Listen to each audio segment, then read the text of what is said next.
Kumusta na po kayo dyan? Okay lang. Sa ngayon wala akong trabaho kasi kaya may time. Saan po Yan. kayo ngayon? Sa Canada, Toronto. Ganun po ba? Ano pang probinsya niyo, ma'am, dito sa Pinas? Cagayan Valley. Cagayan Valley. Layo, ano? Ba kayo?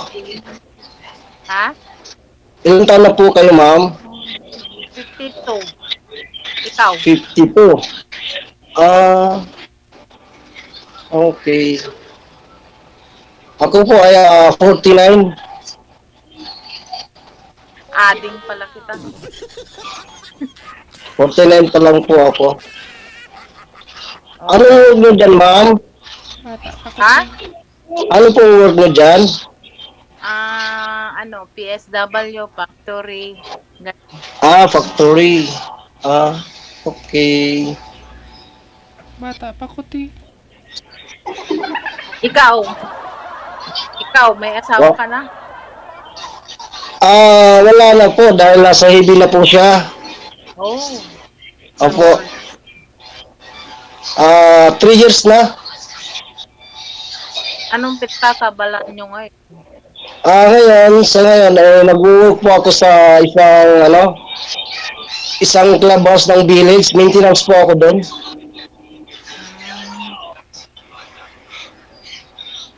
Mabuti. May anak po kayo? Marami po. 5 po sila. Ako 3. Pero may trabaho na silang lahat. Ako rin, yung dalawa ko, yung isang panganay ko, yung 24 is nagtapos na po siya. Yung pangalawa, magtatapos, kagraduate pa lang sa next year. Sa tapos yung 3 ko naman is, mayroon pa ako school, elementary 2. Yung bunso ko at saka yung sa pangalawa. Direct pa? Ilang taon na po ba kayong biyudo, sir? 3 Yes, taon. yes, DJ. 3 taon pa lang na biyudo. Okay. Oo. Mahina po signal, mahina po boses, sir, kasi medyo mahina yung cellphone ko, mahina ang boses, hindi lumalabas yung boses.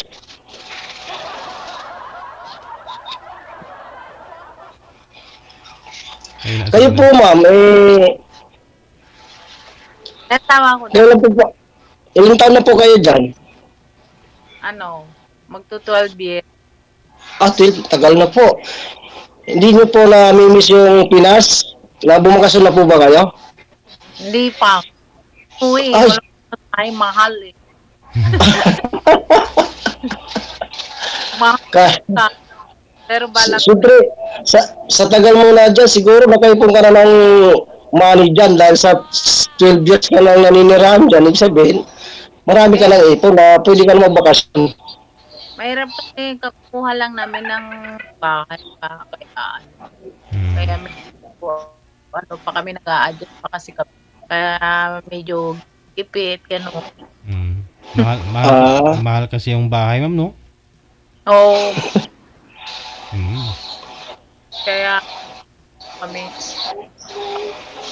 Yan nga sabi nila malaki kita sa Canada pero cost of living grabe. Sa bahay pa lang, hirap na hirap ka na put up, no? Mahirap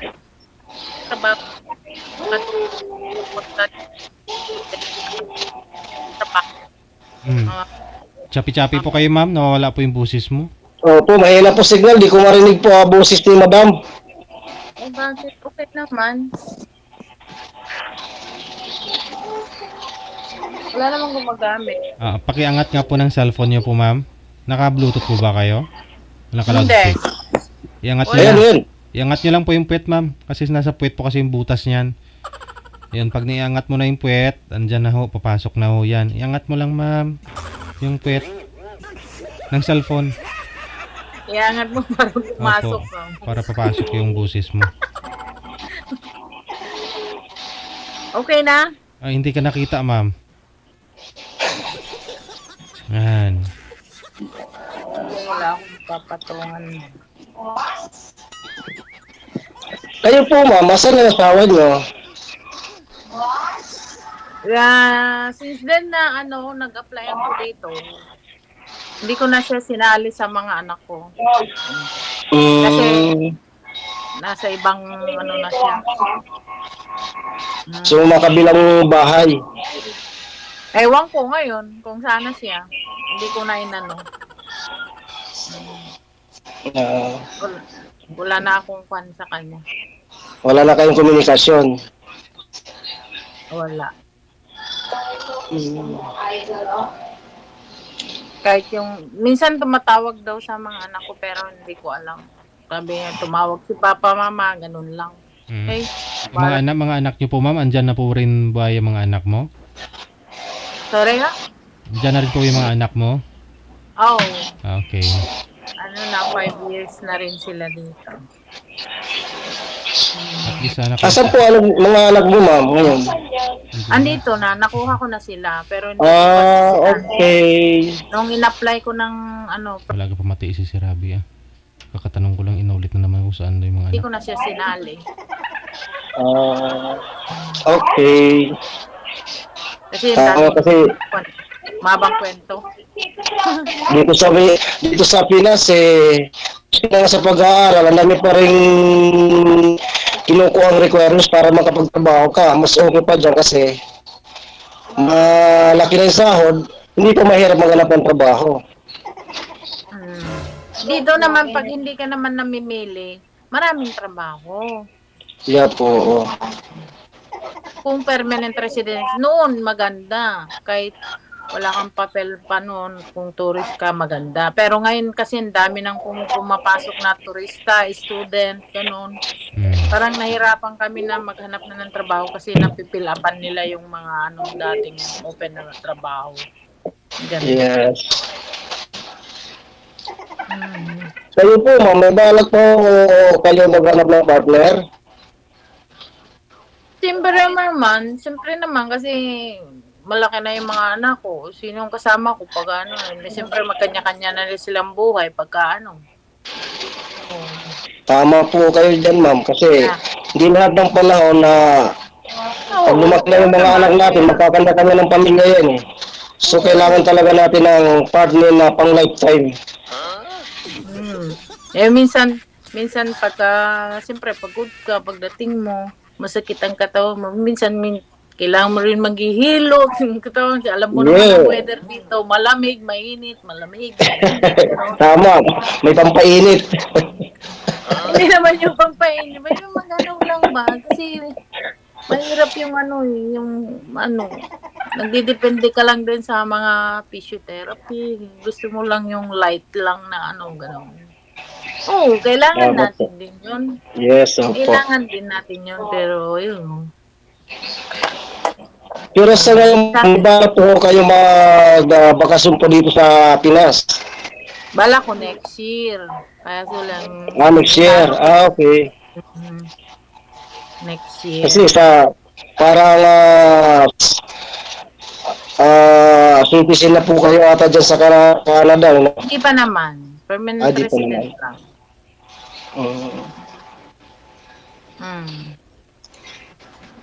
Yung dati yung asawa saan nagwo-work din? Bakit siya namatay? Ano po siya nagkaroon po siya ng kunting problem sa ovary. Cancer. Kunti lang. Na opera naman siya, naging successful naman. Kaya lang, pagdating dun sa recovery room, nag-trigger. Kasi may sakit din po siya na heart attack sa puso. Yun ang naging komplikasyon niya. Bakit simula noon, hindi na kayo nagkaroon ng girlfriend, hindi na kayo nanligaw, gano'n? Wala na po. Bali, ang iniintindi ko na lang sa buhay yung mga anak ko. Oh, that's good. Kasi meron pa akong high school, 2 elementary. Pero yung dalawa ko, yung isa panganay ko, nakapagtapos na siya ng culinary. Next year naman yung anak kong isa, yung pangalawa is accountant, natatapos na rin. Mm, okay Mm. Buti hindi mo rin siya pinabayaan sila. Hindi na. Kaya lang, ang problema ngayon, yung panay ko, magkakasawa na. At least nakakatulong. Oh. Di ba, basta tang mahalaga, nakapagtapos muna sila bago nag-asawa. Yun lang naman pangarap ko sa kanila eh. Basta't makapagtapos lang. Oo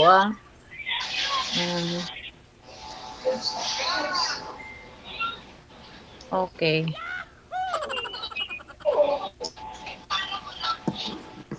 Ano pa? Magtanong ka. Kayo naman, itanong mo naman po sa ako. Kayo naman po magtanong sa akin. Ako nga nagtatanong eh. Ganun po ba? So, family niyo po, yung partner niyo po, naghahanap po ng iba. Sa Pinas. Nandito sa Pinas. Nasa Pinas yata. Bakit po kayo naghiwalay? Nung usapan namin kasi noon, bago kami nag-asawa, nag-abroad na siya. Tapos, nung nag-asawa na kami, nag-abroad ulit siya. Tapos sabi niya, mag-abroad ka. Sabi niya, ang usapan namin, mag-abroad kami, tapos magkaroon ng baby, ganun. Nagluko-luko siya hanggang nagkaroon din naman kami ng baby. Tapos, hindi pa rin siya nagbago. Nagluko-luko siya. Pumunta ako ng Hong Kong. Tapos, yung mga bata siya na nag-alaga, umuwi na galing Saudi. Nagkaluko-luko na. Hindi siya masyadong inaalagaan ng mga bata. Nagkaluko na. Hindi So, siya, yun pala, na siya, puro barkada na siya. Inom doon, ganun. Hindi na papapaya na yung mga bata, ganun. Dinala ko na yung mga bata doon sa daan sa Cagayan. Kasi Cagayan yung mga kapatid ko eh. Dinala ko siya. Tapos, nandito pa rin ako sa Hong Kong hanggang binala ko na siya talaga na pumunta dito sa Canada. Dala-dala ko na lahat yung mga papel ko, ganun. Hanggang naka-apply ako dito sa Canada, mayroong Italian family na nag-sponsor sa akin. Kaya dumiretso ako dito, hindi na ako. Sumaglit lang ako sandali tapos, sa Pinas, tapos pumunta na ako dito. Tapos, nung after 2 years ko na dito at pwede na akong mag-sponsor sa family ko, hindi ko na siya sinali. Divorce ko na siya. Para makuha ko yung mga bata. Yun. Tama po yung ginawa niyo, ma'am. Galit na galit. Ilan po kayo magkakapatid, ma'am? 6 kami, 2 lang kaming babae. Pero nung COVID, namatay yung isa. Pangilan po kayo, ma'am? Bunso. Bunso po? Bunso po? Ako lang yung... Ako naman po ako po ang panganay sa amin. Bali, 7 rin po kami magba-brother, 3 sister, 4 na boy. Ako po ang panganay sa lahat. Ako lang yung nandito. Oo, yung mga kapatid ko nasa Cagayan lahat. Pero yung yung pamangkin anak ng pamangkin ng dati kong asawa, inisponsoran namin dito. Nandito ngayon as tourist, naghahanap pa ng trabaho. Ganon. So, nandito. Okay ba naman kami yung mga relatives niya, pero siya wala na. Malabo na. Kaya sinasabi, nagtatanong daw kung sabihin niyo may asawa na ako. Ganun. Pero baka nanonood Minsan nanonood po yan ngayon, ma'am? Baka nanonood po ngayon. Ano mensahe mo sa kanya? Di bale. Alam na niya yun. Minsan nga, ginagawa niyang profile yung anak ko eh. Corporate, yung ano, iba-iba niya yung yung pangalan niya. Pero wala, hindi na kami nag-uusap. Hindi ko rin siya kinakausap. Wala na. Sabi niyo, may asawa na ako, gano'n. Alam na niya. Dinivorce ko na. Kasi, kung hindi ko siya di-divorce, di ko makukuha yung mga anak ko. At least nga, pumayag siya. Kaya po. Kasi wala naman siya ngayon. So, kasal pala kayo sa una. Kasal pala kayo sa una. O doon sa asawa ko. Oo, kasal kami sa Tapos, West lang. Nag-divorce po kayo. Pero dito, dinivorce ko siya dito.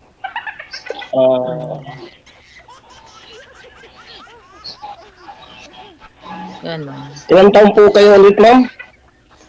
52. 52. 52 ako nitong November. Mm. 52. November. So, wala na po ako masabi. Wala naman na po yata ang mga nag-aaral sa mga anak mo, ma'am, no? Ako, wala na. Wala na. Okay. Nagtatrabaho na sila lahat dyan sa Canada. May trabaho na sila, pero kung gusto mo mag-aral, pwede pa rin. Yes. Pero sabi nila, magtrabaho muna, mag-aral. Pero may natapos naman na yung anak ko yung isa. Natapos naman na sila. Kaya, okay lang. Saan po yung maingay? Mga anak po ninyo yun, ma'am? O anak ni sir? Ang anak ko, Sir JJ. Walang tao dito sa akin. Ako lang mag-isa sa kwarto. Kasi lahat naman ng anak ko, nasa akin lahat. Hindi ko sila pinag-iwalay. Kahit na mahirap, kinakaya ko. Para mabuo ko lang. Bahay nyo yan, bahay nyo yan. May magulang pa naman ako. Nasa bench. Pero gusto nga kunin nung bunso ko at yung pangalawa. Sabi ko, hindi ako pumayag dahil siyempre mamimiss pa rin yung mga anak ko. Kaya sabi ko, ako na po bahala sa mga anak ko. Oo, bahay nyo yan. Kasi yun din man ang pinagbilan nung partner ko. Sabi niya sa akin na sana yung mga anak bago siya nawala nagiwan ng salita na sana bago maghiwa-hiwala yung mga anak natin. So ipinangako ko naman na talaga alagaan ko sila hanggat malakas ka ako, ibibigay ko lahat yung ninanais nila para masundan gusto nila at makapag-aral. Kaya todo kayod. Anong logo? Yung bunso ko nga, iniwan ko nung puntang Hong Kong, 3 years old na. Ngayon, 18 years old na siya. Oo, ano na. Iniwan ko, 3 years old lang siya, yung bunso eh. Oo. Ngayon, 18 na siya.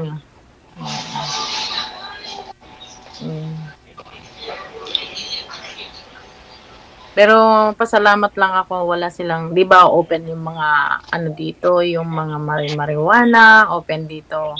At least yung mga anak ko. Kumbaga, iwas bisyo. Wala silang bisyo. Oo. Parang kasi dito sa Pinas sa atin, yung iba rito, mga bad influence. Pag napabarkada, mapapabayaan ang sarili, hindi makakapag-aral. Pero nasa magulang naman yun. Kasi kung ikaw magulang pabaya ka rin, gano'n na mangyayari sa mga bata dahil pinapabayaan mo siya, magkapupunta talaga sa masama. Lalo na kayo. Lalo na dito, mga anak ng Pilipinas, talagang sila. Nagmamariwana sila, nagbabarkada. Pero pasalamat lang ako kasi yung mga anak ko, hindi sila nagganyan. Bukas. Kasi alam naman nila talaga yung hirap ko nung pumunta dito. Wala pa kayong dyan, ma'am, na kasama o naging boyfriend dyan? Meron akong naging boyfriend noon. Nung matagal din kami. Pero hindi naman kami nagsama. 7 years kami nga eh. Pero hindi kami nagsama kasi meron kasi akong mother dito. Parang nanay ko dito na sabi niya, huwag ka munang mag-boyfriend ng magkasa-asawa kung wala pa yung anak mo. Ganon siya noon. Parang parang nakukonsensya kasi ako. Kasi nagkakaproblema kami noon kasaltaga ng noon. Problema ko sa mga anak ko, ganon, na yung mag-aalaga sa kanila, ganon, padaya ko ng padala. Pero hindi ko pa rin yung hinayaan sila kahit may boyfriend ako noon. Hindi ko pa rin na parang boyfriend lang. Hindi naman kami nagsama. Pero nakikita kayo dyan? Oo. Minsan once a week, ganon. Kasi malayo naman siya dito. Nagsama pa rin kayo, ma'am, kung magkita kayo? Nakikita kami, kakain lang, ganon.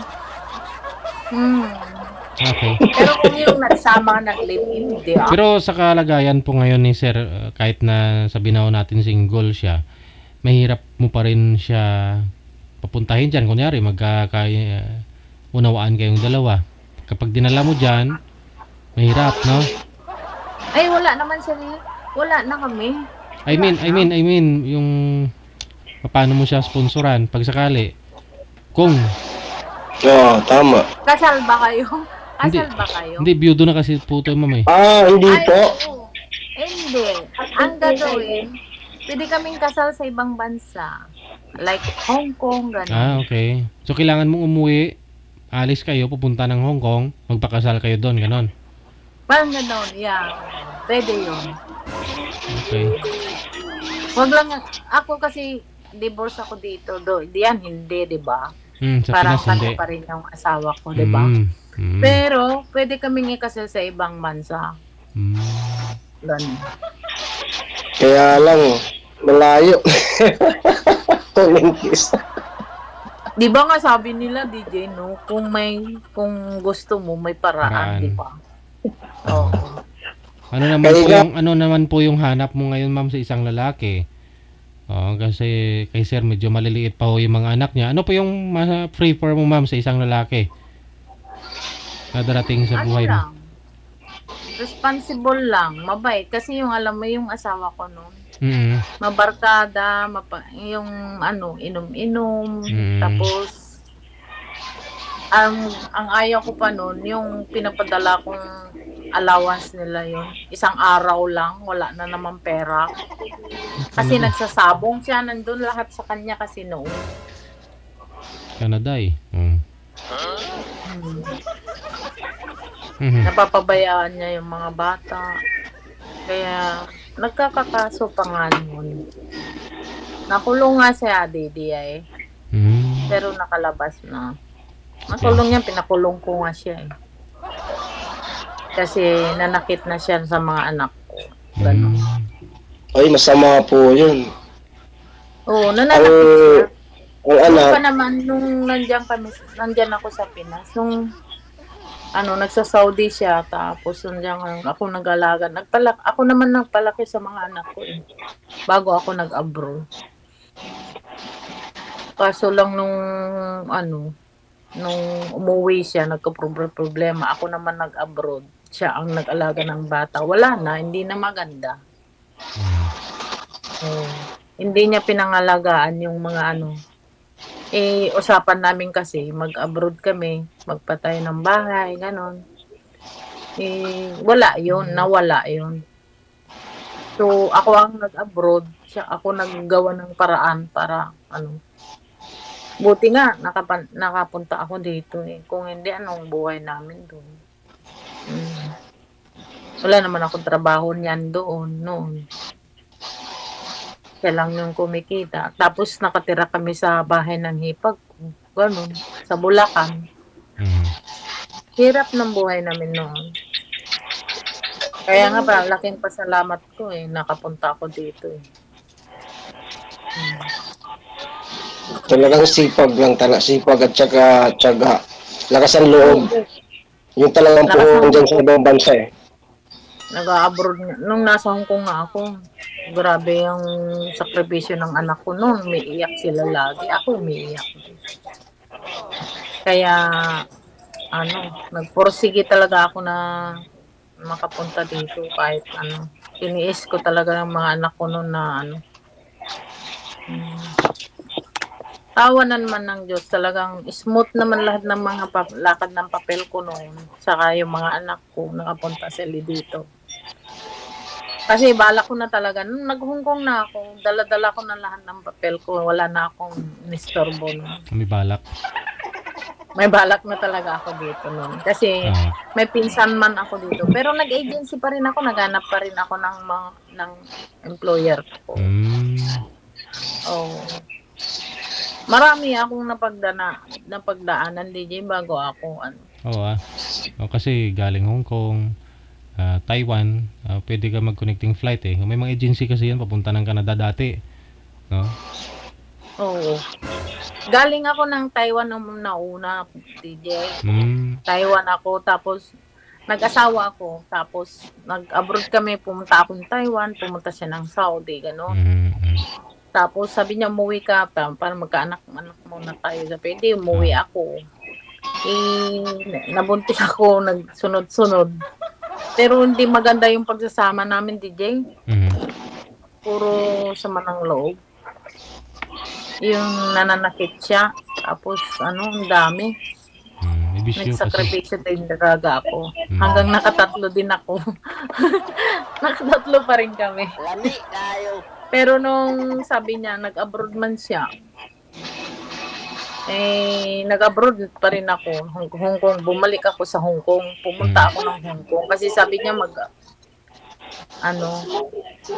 sabi niya mag-abroad ka na. Sabi ko, hindi ko na kayo kaya yung buhayin. Sabi niya, DJ, ang sinabi ko, mabilis pa ako sa last spot. Kasi pinayagan niya akong pumunta ng abroad. Hindi, wala naman siyang gastos sa akin, DJ, pa Hong Kong, papunta dito, wala siyang gastos. Nising ko, wala. Sa side ko talaga ang gumastos sa akin. Alam mo, DJ, nung nasa Hong Kong apply ako dito, galing sa Pinas yung yung pera na pinag-a-apply ko dito. Oo. Sila At least naka-establish ka na dyan nakakakuha mo na lang bahay. Mahirap kayo magkumuha ng bahay dyan, di ba? Townhouse lang, DJ. Townhouse? Yeah. Oo. Townhouse. Ilang percent yung ida-down mo, di ba? Laki-laki din yun. 5% ito. 5. Sige. Kasi first buyer kami. Okay. Kaya medyo mababa lang. Basta yun na po connected na po kayo ni Sir. Pagpatuloy na lang ninyo sa off-cam pag-uusap ninyo. Nakikinig lang po ako. Sir, sige. Kasi mga anak mo kasi nakita ko kasi pinagalitan mo yung anak mo eh. Opo. Marami. Baka matutulog na yung mga bata. Basta tuloy-tuloy po yung pag-uusap ninyo. Thank you so much for time and good luck. Okay po. Thank you very much.